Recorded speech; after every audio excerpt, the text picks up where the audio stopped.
আসসালামু আলাইকুম। আজকে আপনাদের একটা ভিন্ন জিনিস দেখানোর জন্য বা একটা অন্যরকম একটা বিষয় দেখানোর জন্য নিয়ে আসছি এখানে। আমি আজকে যাচ্ছিলাম তারাইলে আমার একটা বায়োগ্যাস সেটিংয়ে, এই হচ্ছে বায়োগ্যাসের চুলা। তো রাস্তার মাঝখানে দেখলাম আমার এক চাচি এখানে এই গোবর দিয়ে আমাদের যে সনাতন পদ্ধতি যেটা আছে, যে এই যেরকম লাঠি বানায় বা মুইঠা বানায়, এটা কিন্তু স্বাভাবিকভাবে প্রায় সবাই করে। বাড়ির প্রায় যাদের গরু পালে সবাই এটা করে, তাই না চাচি? সবাই এরকম মুইটা বানায় এটা পুড়িয়ে ফেলায়, কিন্তু হ্যাঁ, গরু খাওয়ানো লাগে। কিন্তু এখানে একটা বিষয় হচ্ছে, এ দেখেন আমাদের মা বোন যারা এটা মুইঠাটা বানায়, এই যে হাত দিয়ে কিন্তু দুই হাত দিয়ে করতেছে। অনেক সময় দেখা যাচ্ছে অনেকেই ভালো করে হাত ধোয়, অনেকেই ধয় না, ঠিক আছে? অনেক সময় কিন্তু দেখা যায় যে হাতের এই যে নখগুলো আছে, নখের ভিতর দিয়ে কিন্তু এই গোবরগুলা যায় যায় না চাচি? যায়। হ্যাঁ হ্যাঁ হ্যাঁ, আচ্ছা আচ্ছা আচ্ছা, যাই হোক এরকম।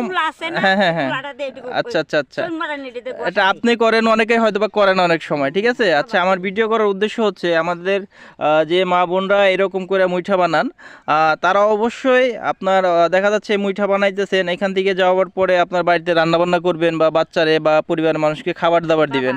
আপনারা যারা এটা করেন ভালো করে হাত ধুবেন, যাতে আপনার পরিবারের মানুষের পেটে কোনো সমস্যা না হয় বা হচ্ছে এই ধরনের পয়জন না যায়। আরেকটা বিষয় হচ্ছে, এটা কিন্তু উত্তম একটা জৈব সার। দেখেন এইরকম মুইঠা বানাইতেছে এখানে, হ্যাঁ, এরকম কিন্তু আমরা সব জায়গায় দেখি। যাদের বাড়িতে বায়োগ্যাস না আছে তারা কিন্তু প্রায় সবাই এরকম মুইঠা বানিয়ে এটা পুড়ে ফেলায়। আবার অন্যদিকে দেখেন, এই যে দেখেন আমাদের কৃষি প্রধান দেশ কিন্তু এটা, হ্যাঁ, এখানে কিন্তু আমরা ফসল উৎপাদন করি, ধান চাষ করি। এখানে কিন্তু আবার আমরা জৈব সার কিনা এনে এখানে ব্যবহার করি।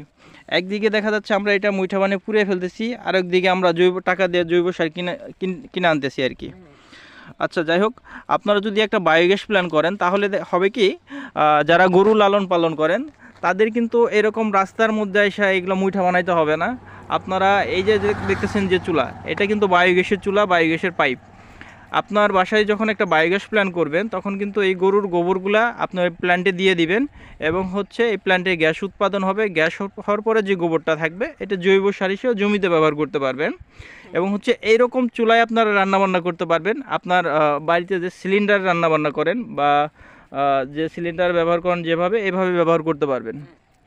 যাই হোক, আজকে আমার ভিডিও করার উদ্দেশ্য হচ্ছে আমাদের মা বোন যারা এরকম মুইঠা বানান বা হচ্ছে হাত দিয়েই করেন, তারা অবশ্যই ভালো করে হাত ধুবেন এবং হচ্ছে চেষ্টা করবেন, বাড়িতে বোঝাবেন যদি সমর্থন থাকে, হ্যাঁ, আপনারা একটা বায়োগ্যাস প্ল্যান করার জন্য। বায়োগ্যাস প্ল্যান করলে আপনাদের দুই দিকে উপকার হবে। একদিকে হচ্ছে আপনাদের সময় বাঁচবে, আরেক দিকে হচ্ছে দেখা যাচ্ছে এরকম রাস্তার মধ্যে আইসা আপনাদের এইগুলা মুইঠা বানাইতে হবে না, ঠিক আছে?